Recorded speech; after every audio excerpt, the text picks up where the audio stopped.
তামিম কিন্তু নিজেও এক সময় বল বয় ছিল। তামিম আশা করি ভালো কিছু করবে আর কি। তাসকিনের ব্যাপারটা অদরকারি না বললেও, বিশেষ করে মুস্তাফিজ থাকলে হয় কি যে ওদের একটা ভিতরে একটা ভীতি কাজ করতো।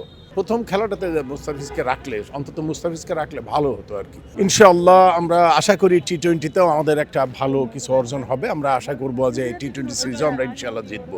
এবং এখন আমাদের প্লেয়াররা তো মোটামুটি একটা ভালো পজিশনে আছে। তারা আশা করব যে ভালো করবে ইনশাআল্লাহ। তামিম ইকবাল এটাকে বল বয় বলেনি, হ্যাঁ এটা কি ফিউচার স্টার্স। তো ফিউচার স্টার এটা দরকার আছে, কারণ তামিম কিন্তু নিজেও এক সময় বল বয় ছিল এবং এরকম আমরা অনেককেই দেখেছি যারা ওখান থেকে এসছে। হয় কি যে ওরা প্রত্যক্ষভাবে খেলা দেখার সুযোগ পায়, এটা সবচেয়ে বড় কথা। এবং সবচেয়ে বড় কথা এই যে বিভিন্ন প্লেয়াররা খেলতেছে, এটা দেখে তাদের যে ইন্সপায়ার হওয়ার যে ব্যাপারটা, এটাও একটা গুরুত্বপূর্ণ ব্যাপার।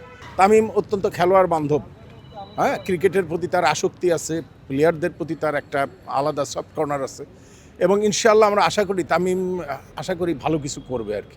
আর আপনাদের মাধ্যমে বলি, স্টেডিয়ামটা সব দিকে দোতলা করে যেন ছাদটা দেওয়া হয়, এই বিষয়টা আপনাদের মাধ্যমে তামিমকে আমরা বলতে চাই আর কি। ক্রিকেট তো আসলে একটা টিম ওয়ার্ক, তাই না? আসলে আমরা আশা করব যদি ওপেনিং একটা ভিত করে দিতে পারে, হয়তো সাইফ হাসান আর তানজিন তামিম হয়তো ওপেন করবে।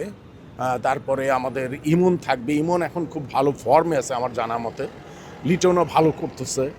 ইনশাল্লাহ আমরা আশা করব যে একটা মোটামুটি তাহিদ হৃদয় খুব ভালো ফর্মে আছে।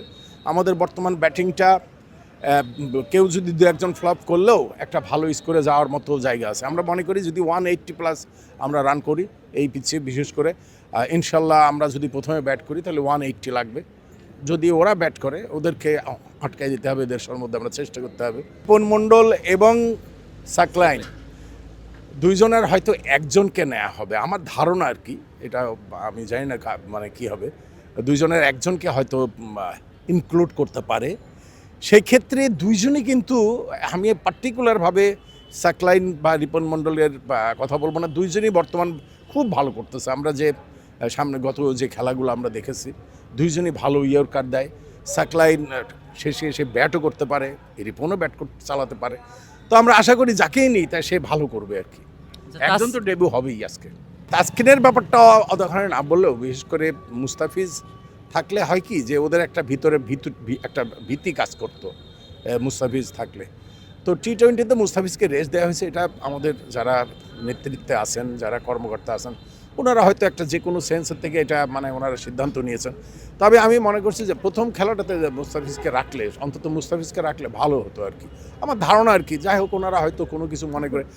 টি-20 খেলায় আপনি দেখেন এই যে যারা ফ্রাঞ্চাইজি খেলে তারা তো প্রচুর খেলতেছে এবং বাংলাদেশের প্রফেশনাল প্লেয়ারদের মধ্যে মুস্তাফিজ অন্যরকম প্রফেশনাল প্লেয়ার। তো আমার মনে হয় একটা ম্যাচ খেলানো যেত, দ্বিতীয় তৃতীয়তে তাকে স্টপ করলে। যাই হোক, এটা ওনাদের হয়তো থার্ড ম্যাচেও তাকে হয়তো ইনক্লুড করতে পারে, বলা যায় না। দেশে দেশে সবার সাথে দ্য নিউজ।